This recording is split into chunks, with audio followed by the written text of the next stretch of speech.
Sa ngayon ay itutuloy natin yung ating pinag-aaralan tungkol sa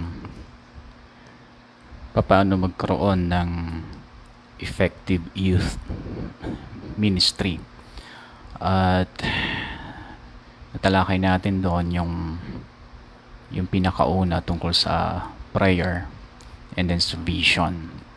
Ngayon naman ay pangatlo na importante na dapat na hindi siya mabypass kung gusto natin magkaroon ng effective na youth ministry. Number 3 is form a right leadership team.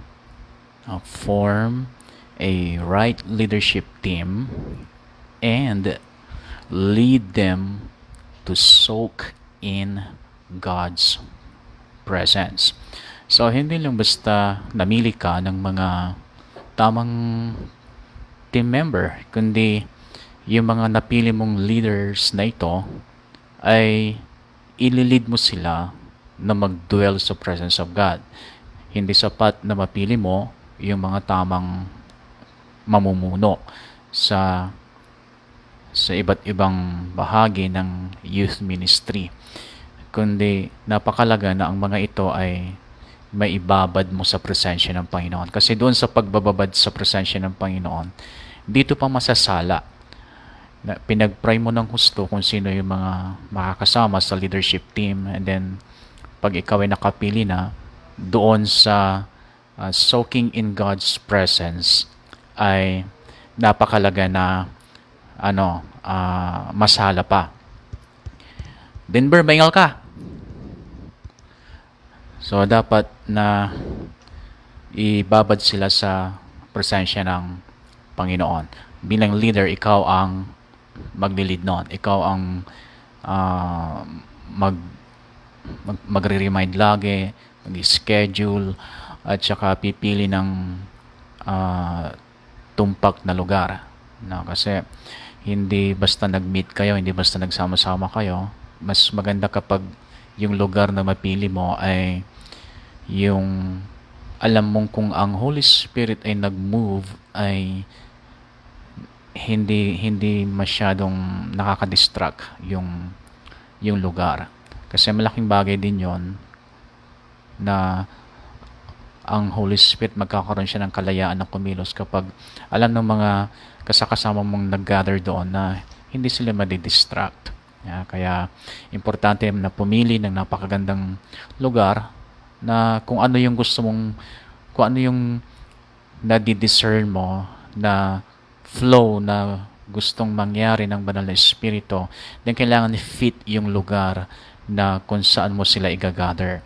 Kasi kung ang gusto mo talaga sa kanila ay mapuspos talaga ng banal na espiritu na yung to the point na mawawala yung control nila sa kanilang sarili dahil gusto mo talagang mas mapuspos sila talaga ng banal na espiritu at mawala yung mga makalaman na dala-dala nila, ay hindi mangyayari yan kapag alam nilang madidistract sila. So, pipili ka ngayon ng lugar na mas intimate siya sa Lord. Mas siya,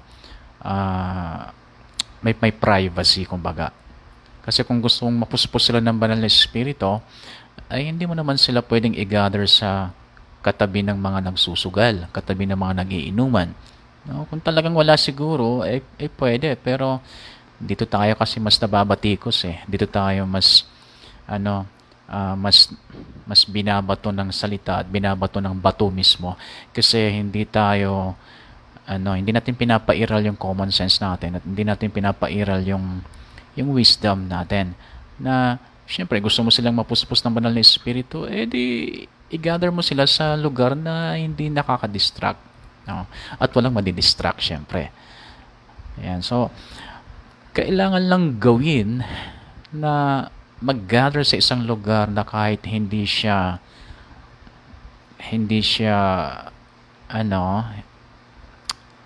yung kahit may naistorbo, kung talagang walang mapag-gatheran, no? Pero Kung talagang walang mapiling lugar. Pero imposible naman eh. Imposibleng wala kang mapiling lugar na kung saan magkaroon ng kalayaan ng banal na espiritu. Eh, kung meron siyang specific voice, meron siyang specific direction, eh di, sige, gawin mo. Pero, I doubt kasi na I doubt na magkaroon ng ah yung ah wait lang. No. Okay, I doubt na magkaroon ng Joshua. Pwedeng patingin sa kasi tumatawag si Elena, baka nagkakaproblema.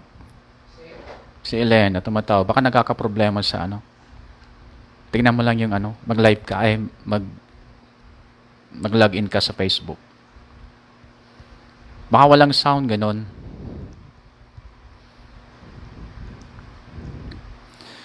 Okay, so kapag napili mo na, yung tamang mga leaders,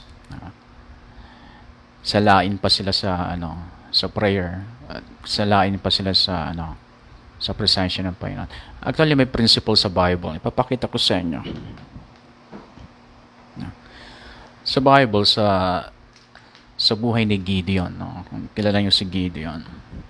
Dito sa Gideon chapter 7.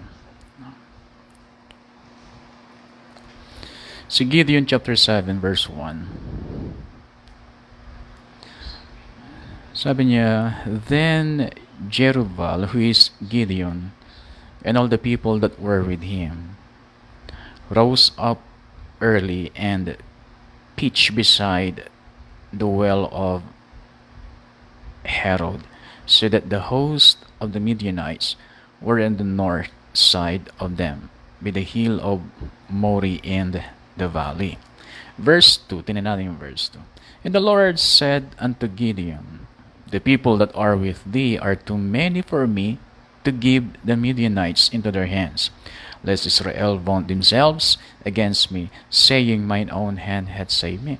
So dito dapat sana matutuwa ang Lord, di ba? Kasi ang daming napili ni Gideon, ang daming gustong makiisa sa hangarin na pagtagumpayin sila ng Diyos against the Midianites. Pero iba ang reaction ng Lord dito kasi nakita niya yung talagang kung ano ang puso at isipan at damdamin ng mga gustong makiisa kay Gideon.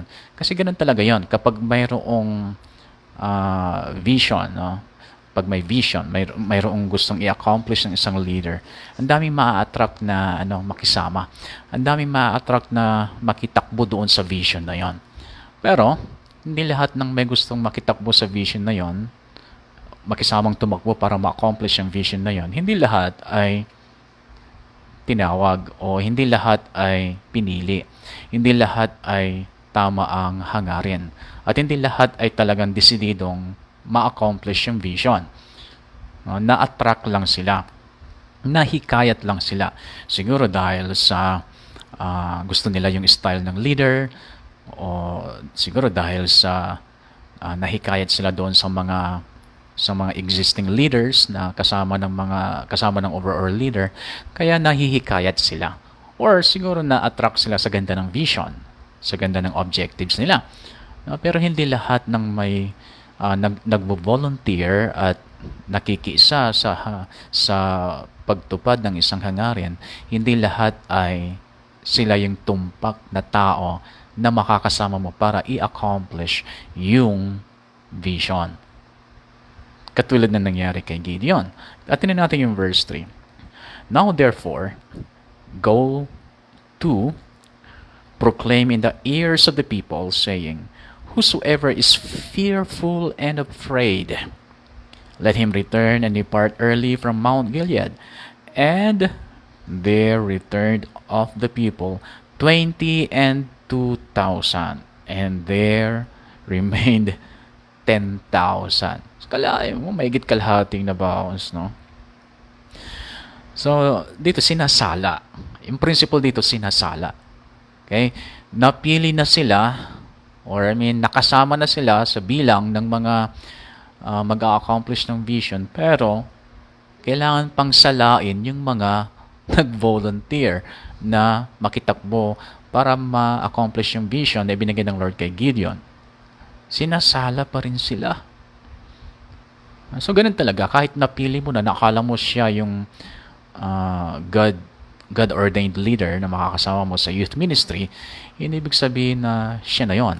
And then, ito pa, meron ding mga napili na ng Lord na magiging kasama mo sa first phase lang ng youth ministry na hawakan mo. May mga ganon. So, kailangan madidiscern mo yon.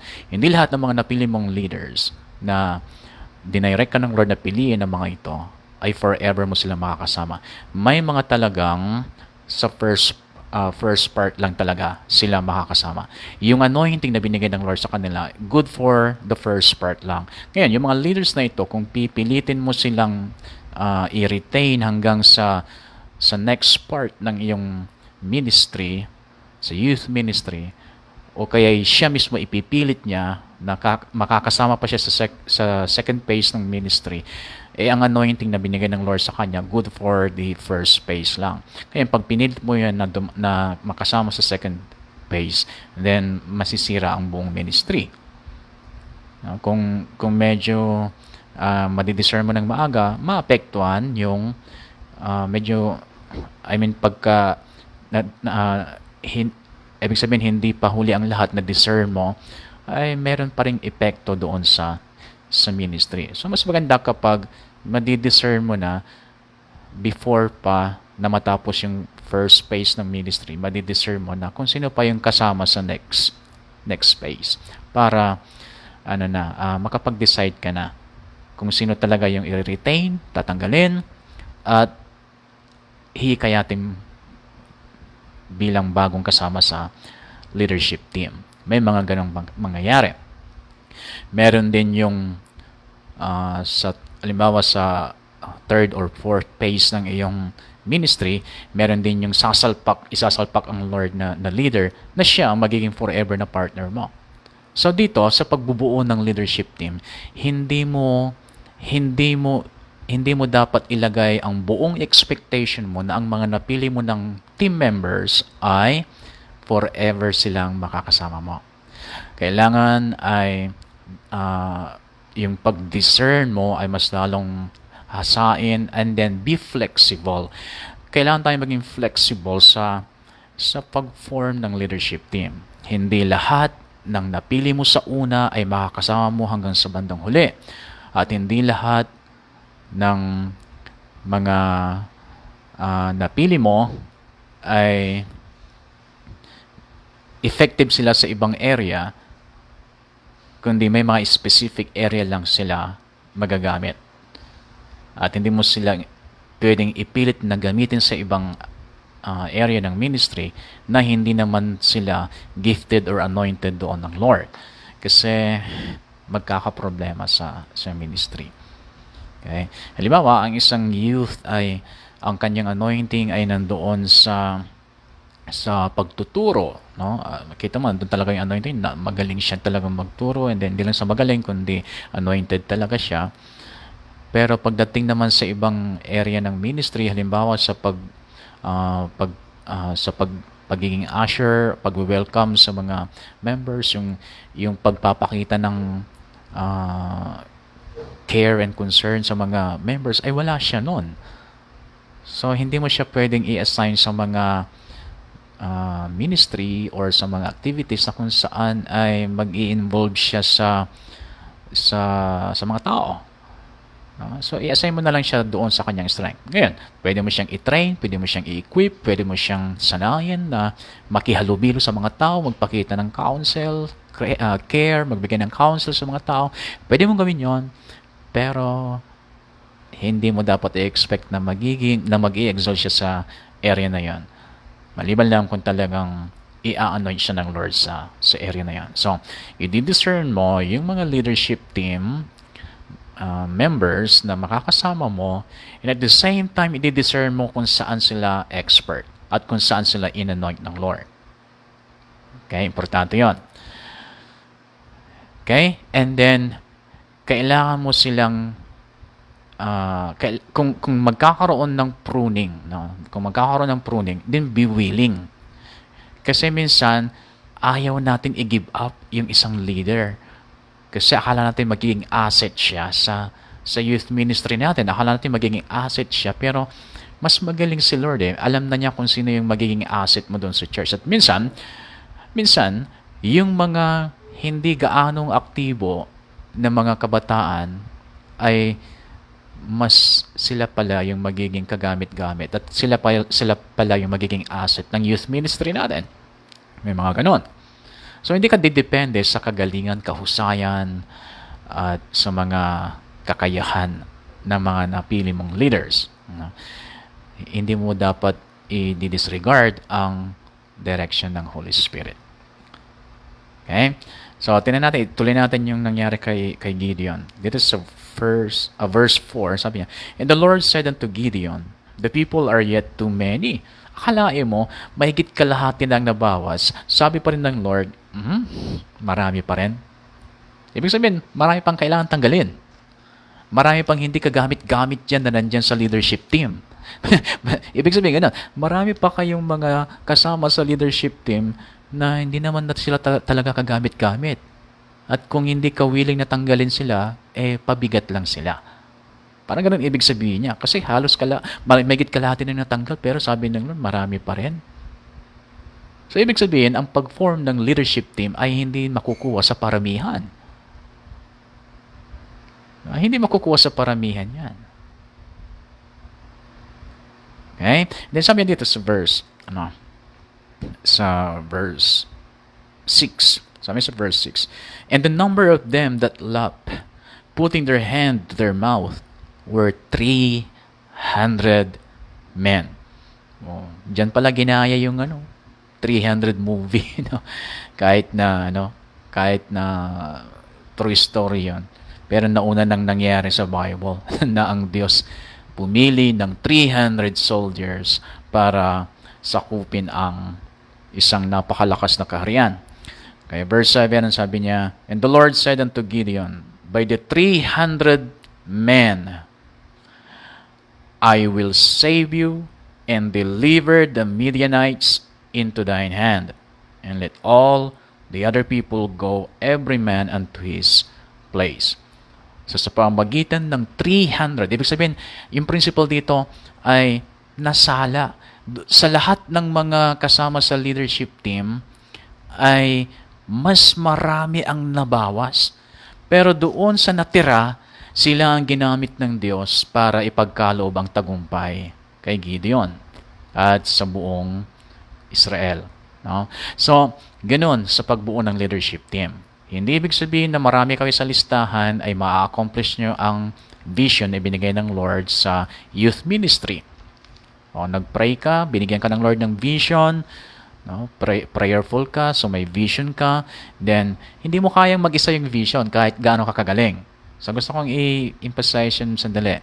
Kahit gaano ka kagaling, hindi mo kayang i-accomplish ang vision na binigay ng Lord sa iyo. You need a team. Kahit saan, kahit anong klase ng vision, kailangan mo ng mga tamang tao na makakasama mo para i-accomplish yung vision na yon. Pag walang team, then wag mo nang asahan ang tagumpay. Kailangan mo ng team members. Ngayon, sa team members na ito, kahit sa palagay mo ay ginabayan ka ng Lord na piliin sila, hindi lahat ng napili ay mananatili. May mga kaunti lang doon sa mga napiling team members na gagamitin ng Lord para ipagkalob sa inyo ang tagumpay. Para ipagkalob sa inyo ang victory and success. Okay? So, huwag yung kalilimutan nyo na, sa pagbuo ng team, hindi nakukuha sa paramihan. Yung existing leadership team ninyo ay, sa totoo lang, ay may mga kailangan pang tanggalin. May mga display lang doon. Sa totoo lang, may mga display lang doon.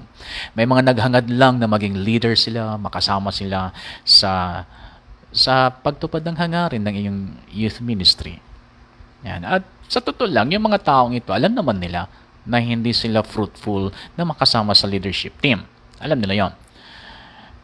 Kaya, mas mainam din na sa bawat leadership team member ay maiparating mo sa kanila, mai-communicate mo sa kanila na hindi mo kailangan ng display, hindi kailangan ni Lord ng display as a leader, kundi ang kailangan ni Lord ay talagang yung meron siyang maibibigay, maitutulong, maisasacrifice, magagamit para yung vision ng youth ministry ay maging matagumpay, makakarating sa accomplishment and fulfillment.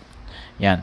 So, ngayon, ipapakita ko ulit sa inyo yung kahalagahan na hindi kayo dapat basta-basta sumusugod ng hindi kayo puspos ng banal na espiritu. Yung kailangan kayo ay talagang babad na babad sa presensya ng Panginoon. Sa buhay naman ni Moses, tingnan natin sa buhay ni Moses, it's sa Exodus 33. Alam niyo na to, pero mas magandang ma-remind sa atin. Exodus 33. Dito sa Exodus 33,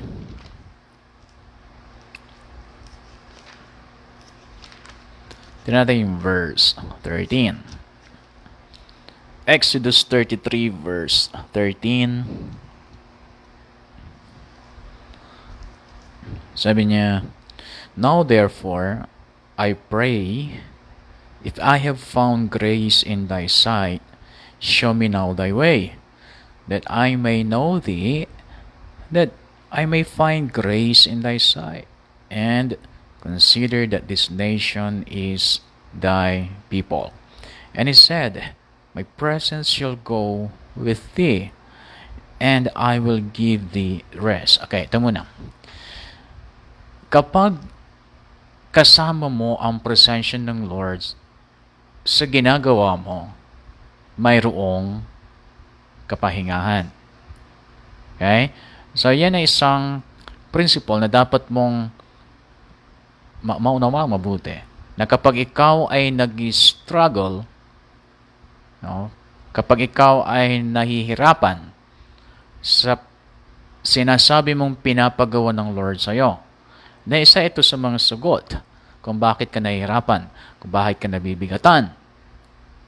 Kasi wala yung presence ng Lord doon sa ginagawa mo. O, kailangan mo munang mag-refresh. Sabi ng Acts 3:19, "Times of refreshing shall come in the presence of the Lord." Okay, so kailangan mo munang magpa-refresh. Kailangan mo muna ang presensya ng Lord. Kasi pag gumawa ka na walang presensya ng Lord, mapapagod ka talaga. Mahirapan ka. Para bang imposibleng ma-accomplish yung isang bagay na yon. Yeah, so, dahil sa imposible, mahirap talaga. Mapapagod ka. Makakaramdam ka ng pagod. Makakaramdam ka ng hirap. Okay? On the other hand, kapag nasa iyo yung presensya ng Lord, kahit gaano kalakit, gaano kahirap yung pinapagawa ng Lord sa iyo, hindi ka, parang wala lang, kasi yung presensya nga ng Panginoon nakasakasama mo. Mayroong rest doon sa ginagawa mo. Nahihirapan ka, pero hindi ka nahirapan. Parang ganun siya. Hirap ka na hindi. Pagkasama mo yung presensya ng Panginoon. Mahirap ka ho kasi may mga against sa yung kalooban na pinapagawa ng Lord, pero pag ginawa mo, then may result. Pero hindi mo basta-basta magawa kasi nga mahirap.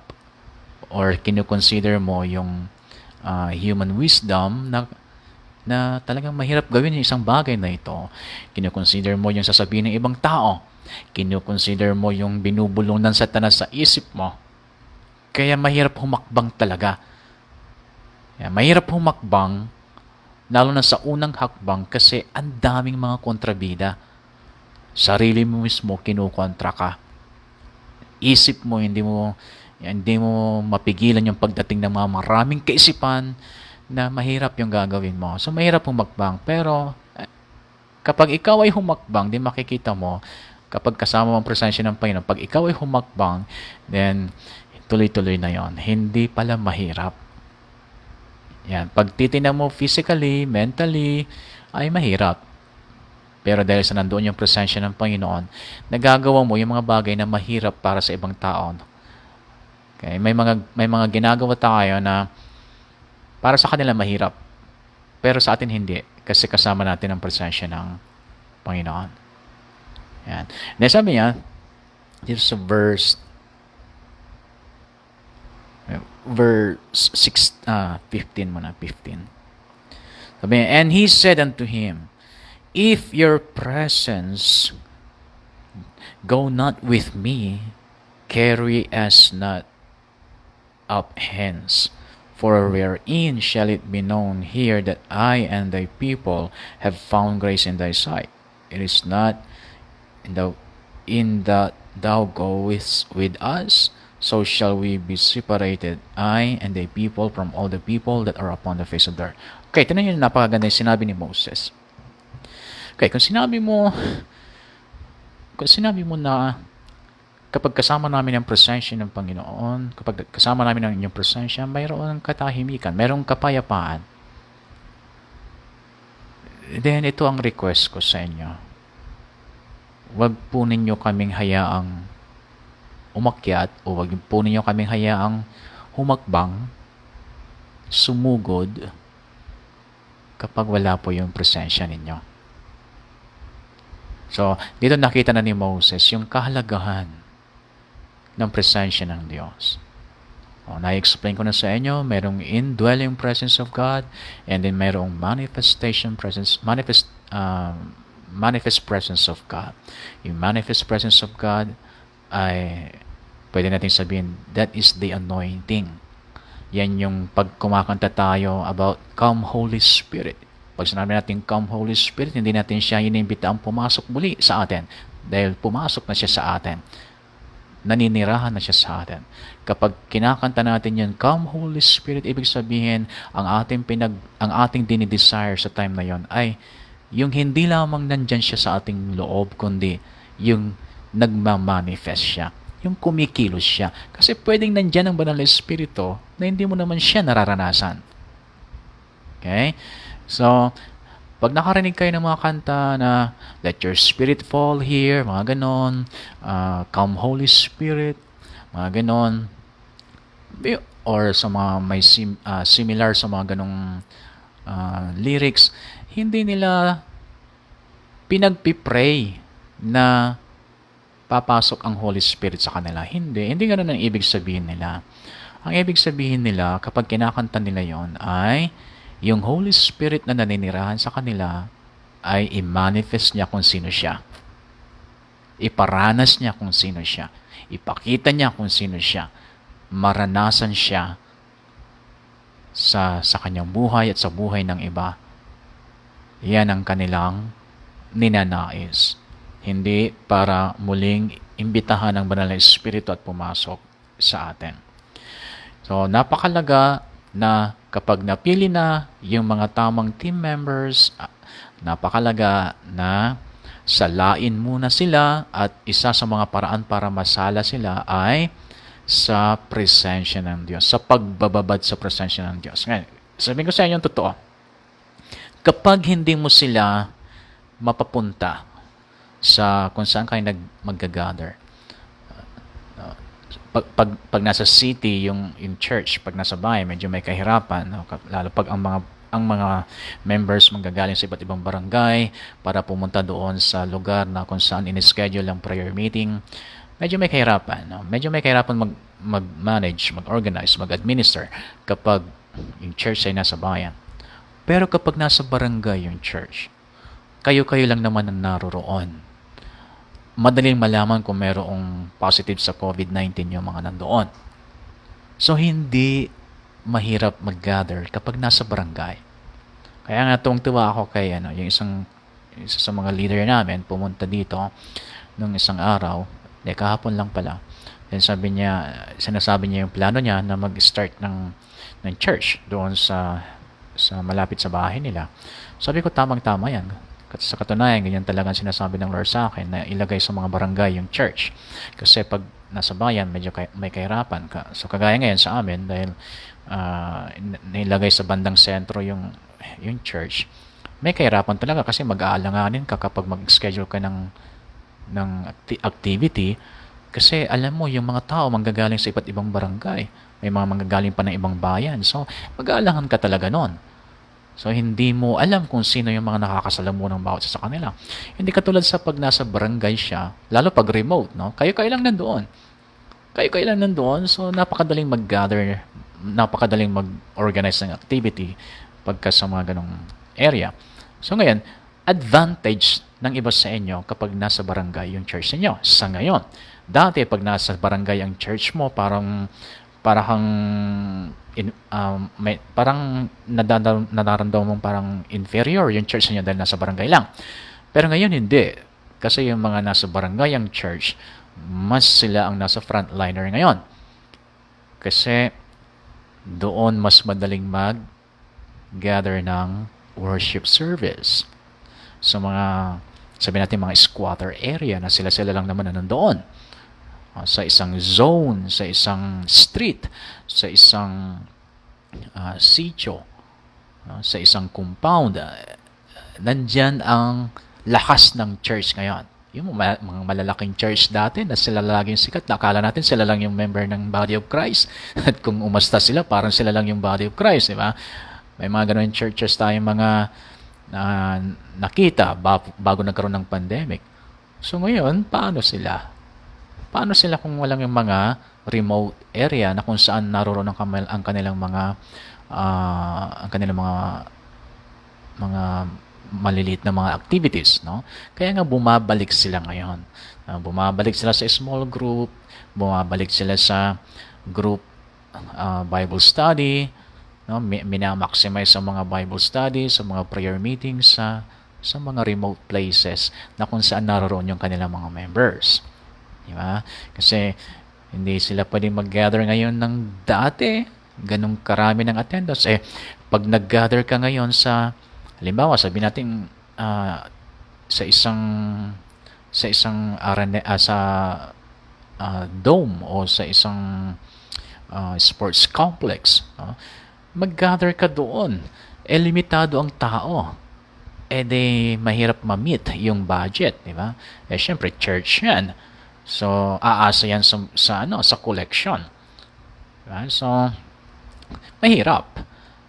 Pagka patuloy na pupunduhan ng mga members na hindi naman namimit yung dami ng tao na magbibigay, ay eventually mamamatay yung church, no? So, kailangan nilang ibalik sa mga maliliit na gatherings. Kailangan nilang ibalik sa mga barangay. Diba? So, ang church ay dati nang nasa barangay, advantage ninyo ngayon. Diba? So, sa amin, pag nag-gather kami, hindi naman every Sunday, hindi doon mismo sa church na ginagamit namin kasi pag doon mo in-schedule ay talagang mahirap mag-control ng tao. Hindi mo alam kung sino yung biglang magpapakita. So, ang ginagawa namin ay pag mayroon kaming face-to-face worship ay kung sino yung unang magpapalista. So hanggang 25 to 30 yung aming maximum na attendance, no? At saka hindi namin ginaganap doon sa may church mismo kasi para hindi na masyadong matrabaho kasi magpo-provide ka pa ng yung pagkuha ng temperature, then mag-sanitize ka pa, kung ano mga ipiprepare mo, kung ano mga kailangan. Kasi kung wala yun, ay bawal mag-gather.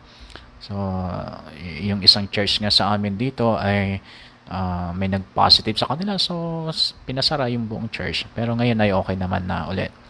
So, ayaw namin mangyaring mga ganun. So, inilalabas namin yung gathering namin. Kasi 25 to 30 lang naman.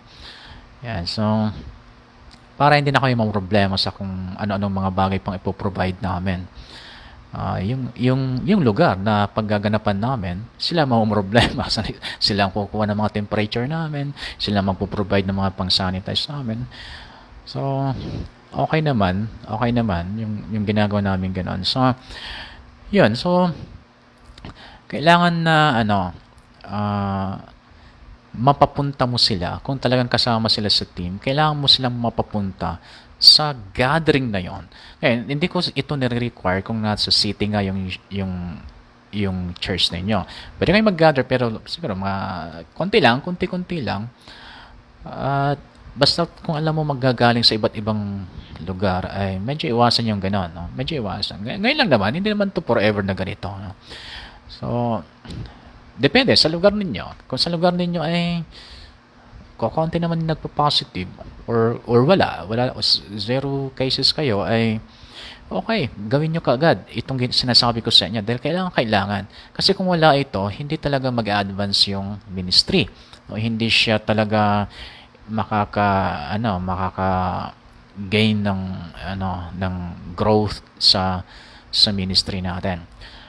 So, i-gather mo sila para mapuspos ng banal na espiritu. Ngayon, kung ang isang leader hindi mo mapapunta, then yan ay signal na baka kailangan na siyang palitan. Kapag ang isang leader hindi siya nagpa-participate sa prayer meeting, napaka-importante na pag ang in-schedule, pupunta kayo doon to worship the Lord, to hear from Him, to intercede the youth. No? Kapag yan ang purpose at hindi siya nagpapakita, then hindi siya karapat-dapat na maging kasama ng team member. Kasi pag hindi siya nakikisa sa pagkapuspos sa banal na espiritu, then siyang magdadala ng ibang espiritu sa youth ministry ninyo. Diba? So, napakalaga na ang bawat napipiling leader ay aktibo siya sa pagkapuspos sa banal na espiritu. Kapag ang gathering ay tungkol sa prayer and infilling of the Holy Spirit, dapat present siya. Kapag hindi mo mapapunta sa ibang activity, mapapapunta mo, then hindi siya talaga right person na makasama doon sa leadership team mo. Yan. Pero pwede naman ninyong ipanatili sila as leaders. Meron ding konting epekto na positive, pero yung kanyang mapuproduce na result sa ministry ay katulad lang din ng kakayahan ng tao sa secular. Kasi ang dami namang mga unbelievers na pag nag-organize sila ay okay naman, di ba? Pero hindi katulad ng kapag ang nag-organize ay puspos at ginagabayan ng Espiritu Santo. Yan. Basta't ang ini-emphasize ko dito, ang mga napili mong team members, sa leadership team, sa youth leadership team, kailangan silang napapanatili na nagbababad sa presensya ng ating Panginoon. Ang mga babad sa presensya ng Panginoon, yan ang mga malalakas na Kristiyano. As in, malalakas. Kapag hindi ka nagbabad sa presensya ng Panginoon, mahina ka. As in, mahina ka. No? Hindi mo kayang dalhin yung bigat ng ministry na pinapagawa ng Lord sa'yo. Kasi sa totoo lang, mabigat ang ministry. Mabigat. Gumagaan lang ito doon sa isang tao na puspos ng banal na espiritu. Dahil doon doon sa kanyang pagkapuspos ng banal na espiritu, yun ang nagpapalakas sa kanya. Kaya nabubuhat niya yung mga hindi kayang buhatin ng mga hindi puspos sa Espiritu Santo. So, napakalaga. Form the right leadership team and then lead them to soak, to dwell in God's presence. That's number 3. Okay? Punta tayo sa number 4. So, number 4, para magkaroon tayo ng effective youth ministry. Number 4 pala. Number 4, Ask the Holy Spirit on how are you going to apply cell group. Ask the Holy Spirit on how are you going to apply cell group. Yan. Cell group or small group. Ang cell group ay plano ng Lord sa church. Plano ng Lord sa church. Ang mga small groups kasi, sila yung parang lifeboats ng isang malaking barko. So, sa tuwing sinishare ko ito, naalala ko yung experience ko kasama sila Pastora Karen nung sinama nila ako sa Greece, yung Footstep of Paul tour. Yung mga pinuntahan ni Apostle Paul ay pinuntahan namin. Hindi naman lahat kasi kulang yung araw. Pero yung mga major na napuntahan niya ay napuntahan namin. Then through cruise ship, so nag-cruise kami. Malaki yung barko. And then may demo bago umalis yung barko. May demo na lahat ng mga passengers pupunta doon sa kung saan naroon yung mga lifeboats. Kasi in case na may nangyari, then hindi masyadong magkakagulo, alam na ng bawat isang kanilang pupunta kasi may mga number ka kung saan yung kung saan ka naka-assign na basta lahat ng mga room may mga number ng lifeboats na pupuntahan nila in case may mangyari. So alam mo kaagad yung pupuntahan mo. So nagkaroon ng demo. Then pagpunta mo doon, nakahilera yung mga lifeboats. Nakahilera. Ang church parang ganon. Parang malaking barko. Then may mga lifeboats, may mga cell groups, may mga small groups. Yung mga lifeboats, yun ang mga magliligtas sa buhay. In case yung church, in case yung ship, yung malaking ship ay masira. Pag nasira yung malaking ship, hindi masisira ang buhay ng mga naroroon. Or mas malaki ang porsyento na may maililigtas through the lifeboats. Kung ang church naging shaky, ang church nagkaroon ng problema, naging shaky, hindi mo itutuluyang masisira kasi may mga lifeboats na possible na maging multiplication tuloy ang resulta. Baka mas magkaroon pa ng maraming churches. Sirain mo ang church, pag ito'y sumusunod sa plano ng Lord, sirain mo ang church, baka maging mas marami pa. Madidivide mo nga siya, pero at the same time, multiplication ang mangyayari. Kasi ang bawat cell group ay may potential na maging church. So, ang cell group ay plano ng Lord. Pero, hindi lahat ng cell group ay pare-parehas ng sistema. So, kailangan mo talagang tanungin ang Holy Spirit kung paano mo ito i-apply. Kung anong klaseng cell group ang iyong i-apply. Okay. Ang daming style, Ang daming klase ng cell group. Subalit ito ang principle na hindi mo pwedeng baliwalahin. Ang tagumpay ng isang cell group, ang tagumpay ng isang small group ay nakasalalay sa kung gaano ka-well-trained at ka-well-equipped yung leader. Ang isang Bible study na hindi siya nag-grow, hindi siya nag-stay because the leader is not prepared. The leader is not ready. The leader is not equipped. Kasi pag ready, prepared, equipped, trained ang isang Bible study leader o isang small group leader, lalago yung small group na yun. Hindi siya mananatiling small. Lalago siya, pero by choice, kailangan mong i-divide yung paglago niya. Pag lumago yung isang small group, then kailangan mo siyang hatiin para maging small groups ulit. Dahil doon siya magpapasimula ulit na siya'y lalago. Lumago, hatiin. Lumago, hatiin. Lumago, hatiin. Okay? So maraming style ng cell grouping or organizing a small group. Pero bibigyan ko kayo ng mga tips. Pag kayo nag-organize ng cell group, pag kayo nag-organize ng small group, isa sa mga i-consider mo, location. Ba? So, mas madaling pagsamasamahin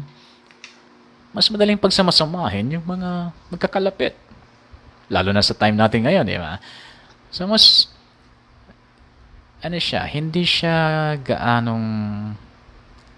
hindi gaano karami yung pressure na pag natipunin yung mga magkakalapit lang yung bahay or nasa isang barangay, gano'n.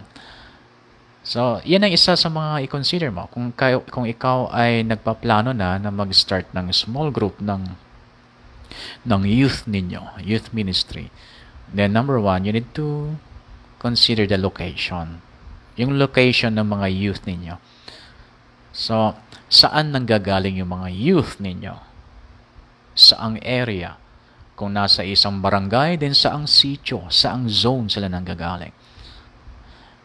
Kung halimbawa mayroong 10 na youth, and then doon sa barangay ninyo may 10 zone, and then yung mga 10 young people na ito ay nanggagaling sa iba't ibang zone, 10 zone ng inyong barangay. So from that, pwede kang mag-start ng small group. Piliin mo yung pinaka-active, pinakamabilis na lumalago sa mga young people na ito. Halimbawa, napili mo Zone 3. Yung nanggagaling sa Zone 3, siya yung medyo productive ngayon. Siya yung mas napapadalas ang pagpunta sa church. Yung nanggagaling ng Zone 3, siya ang mas nakakarami ngayon ng binabasa sa Biblia. Mas marami siyang time na mag-pray. Mas marami siyang time na magpa-disciple. Then, from that, kung saan siya nanggagaling, gagamitin mo siya to start a youth group sa Zone 3. At siya ang pwedeng assigned leader ng group na yon. Kung sa palagay mo kaya na niya, kung hindi pa niya kaya, ikaw muna ang tatayong leader doon, pero siya ay magiging apprentice mo. Yan. Kung sa pagbuo ng group doon ay medyo lumalago, and then yung isang young people from Zone 7 ay nagpapakita ng mga signs of growing, then target mo ulit yung Zone 7. Yan ang pag-start ng cell group considering location. Okay? Ito pa. Kung medyo nahirapan ka halimbawa sa location, so isa sa mga i-consider mo ulit ay yung age, yung edad. Yung 9 years old kasi ay mas comfortable siya kung ang kanyang mga kasakasama din ay 9, 10, 11 years old. Pag isinama mo siya sa group ng mga 18 years old, 19 years old na iba na ang kanilang mga kinagigiliwan, iba na ang kanilang kinahihiligan, iba na yung klase ng kanilang kwentuhan, ay syempre out of place yung mga 11 years old. So you need to consider the age kung gusto mo mag-form ng successful group. Ang pagsamasamahin mo, yung mga magkakalapit ng edad, mas makaka-relate. At pati yung pag-minister mo sa kanila ay hindi ka masyadong nahirapan. Hindi ka katulad ng isang hunter na trying to shoot 2 birds in 1 bullet. Hirap tayong mag-minister sa mga young people kasi pinaghalo-halo natin yung edad nila. May 9 years old, may 10 years old, may 11 years old, may 20 years old, may 30 years old. Medyo mahirap mag-minister pagka ganon. Pero pag pinaghalo-halo yung mga magkakaparehas ng edad, halos magkakaparehas siya ng pangailangan, halos magkakaparehas ng style. Yeah, so you need to consider the age. Next, dapat mo i-consider, depende sa culture ng kinalalagyan ninyo. The gender. No? Kasi may mga magulang na ayaw nila na yung kanilang mga anak na babae ay napapasama sa isang group na marami ang lalaki. Lalo kung ang church ay meron siyang bad record tungkol dito na nagbubuntisan yung mga magkakasama na mga kabataan sa church. So, hindi mo talaga mapipilit na payagan ng mga magulang yung kanilang mga dalaga. Kaya, mas maganda, i-consider mo yung gender. Bakit? Kung sa lugar ninyo, nahihirapan kayong pagsama-samahin babae at lalaki, bakit hindi maibukod yung mga babae lang at ibukod mo rin yung mga lalaki lang? At mas madali kang makakapag-minister kapag mga lalaki lang, kung ikaw ay lalaki as a leader, mas madali kang mag-minister kung puro lalaki. Alam mo kagad ang mga needs nila. Kung babae ka as a leader, then mas madali ka rin mag-minister sa mga babae lang na nakakarinig sa'yo. Hindi masyadong hindi masyadong mahirap mag-minister lalo about the girl thing. Diba? So, siguro kung ang church ninyo ay medyo strong na sa youth ministry, medyo malakas na, then at saka yung culture ng kinalalagyan ng church ninyo ay parang yung culture na babae lalaki ay parang wala. Parang hindi nakikita yung pagkakaiba. May mga ganun na nagsasama-sama lalaki at babae, okay lang. Basta magkakaibigan, okay lang. May mga ganun. So, kung nandun kayo sa lugar na yon, then pwede. Pwede yung pero palagay ko pag ganun ay wag nyo nang ilalampas sa 15 members. Yung members ng ng small group. Yung small group masyado nang marami yung 15 nga 12 pwede. 10 pwede. Depende sa kapasidad ng leader kung ilan ang kaya niyang i-handle. Pero sasabihin ko sa inyo, mas effective lagi ang pag-minister sa small group. Mas mapapabilis ang paglago ng mga members sa small group kumpara sa pag pinipilit natin silang laging umattend sa mga services na nandoon lahat yung mga klase ng edad ng mga tao at klase lahat, lalaki, babae, magulang, may mga single, at kung sino-sino. Hindi sila gaanong napapalakas at napapalago sa ganong setting. Mabilis talaga ang paglago ng believers sa small group. Kaya sa small group, dyan lumalabas ang mga leaders sa church. So you need to consider the gender. Then, another thing that you need to consider is the profession. Yung trabaho ng bawat i-gather mo. Kasi, isipin mo, ano ang mafe-feel ng isang, sabihin natin, hindi natin minamaliit, pero sabihin natin na ganon talaga, katotohanan. Kasi sa amin meron din yung mga ganong klaseng profession. Halimbawa, yung isa sa mga member namin ay wala naman siyang permanenteng trabaho. Kung ano yung mapagkakakitaan, iyon ang kanyang papatulan na legal. Halimbawa ay sa paglalaba. So maglalabas siya. Palagay niyo ano ang mararamdaman ng kapatid na ito, although lumalago na rin siya. Ano ang kanyang mararamdaman kung isasama ko siya sa group of, sabi natin, teachers. And then nagkataon pa na yung mga teachers na ito ay mga master pa. Ay iba pa sa kanila, halimbawa ay mayroon pang doctor. Doctor of philosophy, mga ganon. Kung magsalita yung mga ito halimbawa, parang hindi sila Pilipino. Para silang foreigner kung magsalita. Halimbawa, British accent pa siya. So, i-join ko sa kanila, halimbawa, yung member namin na naglalabandera lang. Walang masama, magkakapatid kami sa Panginoon. Pero palagay nyo, ano ang ma-feel ng labandera? Kumpara kapag siya isinama ko sa mga housewives na wala ring mga permanenteng trabaho, palagay nyo, anong mafe-feel niya kapag ang kasakasama niya yung mga housewives na na na uma-attend din sa church, sila yung pagsasama-samahin ko. Palagay nyo, para sa akin as a leader, mas madali ba na mag-minister kaysa isama ko siya doon sa mga elite, tawagin na mga elite?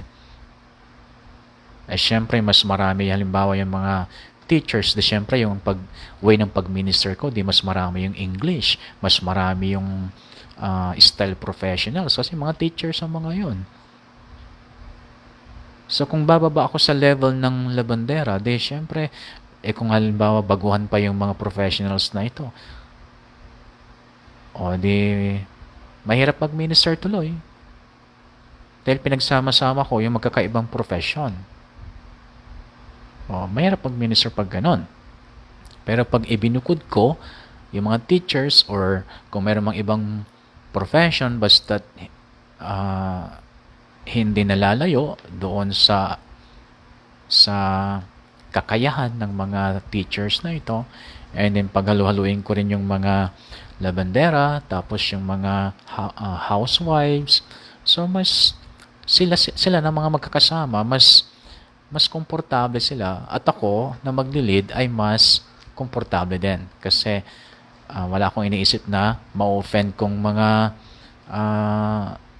sabi natin ordinary, at wala akong ma-offend na professionals, mga ganon. So mas madali talaga, mas madali. So you need to consider the profession.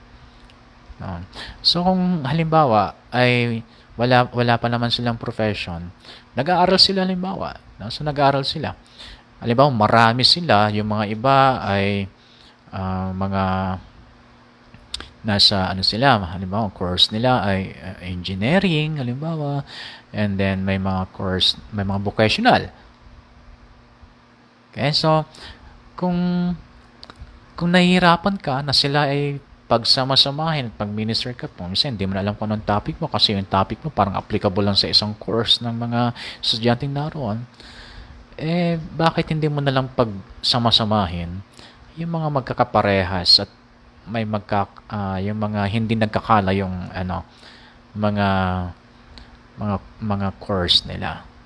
Halimbawa, may mga medicine doon, so kung sakaling mayroong mga veterinarian o mayroong mga dentistry or mga nurses, yung mga magkakapares about sa medical, di pwede mo silang pagsama-samahin. Mas effective na mag-minister para sa kanila dahil makaka-relate sila kaagad kung ikaw ay nag-minister ayon sa kanilang level. Yan, at ganun din sa mga vocational, mas komportable din sila kung sila ay nagsama-sama. Okay, so you need to consider yon. Another thing na dapat yung i-consider ay yung personality. Yung kanilang yung kanilang pagkatao. Yung halimbawa, pare-parehas silang mga may sense of humor. Halimbawa ay pare-parehas silang mga emotional. Pare-parehas silang broken. Kung gusto mo mag-start ng sarili mong small group, may mga halimbawa youth sa church ninyo na hindi naman sila nagpa-participate kasi hindi nga sila makarelate sa mga existing group ng youth. Tapos nalaman mo pala, lahat sila ay mayroong problema sa love life nila. Halimbawa, may 3 doon na broken sila, kaka-break up lang ng kanilang boyfriend, o bakit hindi mo pagsama-samahin yung tatlo na yon? Mag-minister ka muna sa kanila one by one, and then mag-schedule ka na sila magsama-sama na pare-pare sila ng pinagdadaanan. Malay mo, pag yun ay naalagaan mo, tatlo silang broken, naalagaan mo sila, then maya-maya mayroon silang ma-encounter na broken din. Yan, kasi kadalasan yan kung ano yung kasalukuyang nangyayari o pinagdadaanan ng mga group na kinorm mo, ganun din klaseng tao ang ipapadala ng Lord sa group na yon para lumago. Kaya kung sila ay na-form because of pagiging broken, dinasama mo yung group na yon, gagamitin ng Lord yon to minister sa mga broken pa na tao. Yeah, so plano talaga ng Lord ang small group or cell group. Another is the interest, or sabihin natin yung passion. Halimbawa, sa interest and passion, halimbawa sa basketball, di ba? Hindi lahat naman ng lalaki mahilig sa basketball. Pero maraming mahilig sa basketball. Kung sila ang pagsasama-samahin mo, ay mas makaka-relate sila kasi kung ikaw ay nagsalita about basketball na related sa Bible, ay hindi nila ito mahirap intindihin. Madali silang maka-relate. Okay?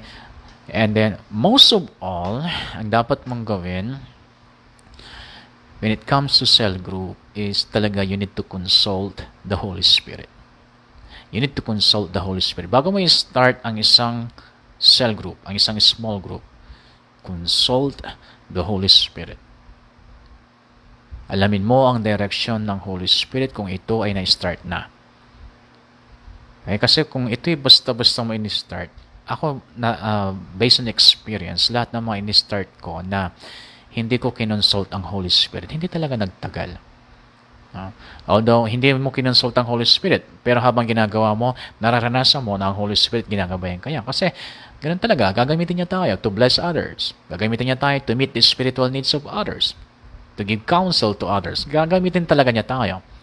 But it doesn't mean na porket ginagamit ka niya sa isang specific na sitwasyon, hindi ibig sabihin na may approval siya doon sa ginawa mo nung una. Okay? Hindi lang niya talaga tayo pinapabayaan kasi nandun yung anointing na binigay niya sa buhay natin na kahit hindi niya will yung pag-start natin ng ministry, pero pag nag-ministry tayo, nandun talaga yung kanyang anointing, nandun yung kanyang grace. Pero iba pa rin na nag-consult ka sa Holy Spirit bago mo in-start, lalo na sa small group. Dahil mabilis ang paglago ng mga magiging member ng small group kung ito ay naikonsulta sa banal na Espiritu. So yan na actually yan ang problema sa lahat ng mga or hindi sa lahat kundi karamihan sa mga nag-start ng group, kulang talaga sa pag-consult sa Holy Spirit. Kaya isang dahilan yung kung bakit hindi nagtatagumpay yung group na inuumpisahan. So ito ay paalala sa atin. Kung gusto natin maging matagumpay yung ating youth ministry, sa lahat ng mga umpisahan nating cell group or small group, ay i-consult natin sa banal na Espiritu. Imposible naman na hindi i-reveal ng Holy Spirit ang kanyang gustong gawin. Tandaan niyo lagi, alam ng Holy Spirit kung saan yung growth, kung saan lalago yung church, kung saan lalago yung ministry, alam ng Holy Spirit kung nasaan yun. So, ililid ka niya doon. Kung magpapalid ka sa Kanya. Hindi ka ililid ng Holy Spirit sa isang bagay na papalpak. Hindi Holy Spirit yan kung pumalpak. Ibang spirit yan or sarili mong spirit. Or evil spirit minsan. So, ang importante dyan, pag ang banal na Espiritu talaga kinonsulta mo sa gagawin mo, then sigurado magtatagumpay yan. Kasi kung hindi magtatagumpay yan, sa una pa lang sasabihin sa'yo, wag, hindi ko pinapagawa yan sa'yo. gumawa ka ng iba. Hindi yan. So, although alam mo na to na sa pagdating sa cell grouping, kailangan mo i-consider yung location, age, gender, profession, personality, interest, passion. Although alam mo na to, still you need to consult the Holy Spirit. Let Him guide you. Okay? So, dito naman tayo magtatapos. Kita tayo ulit sa next meeting. You're blessed.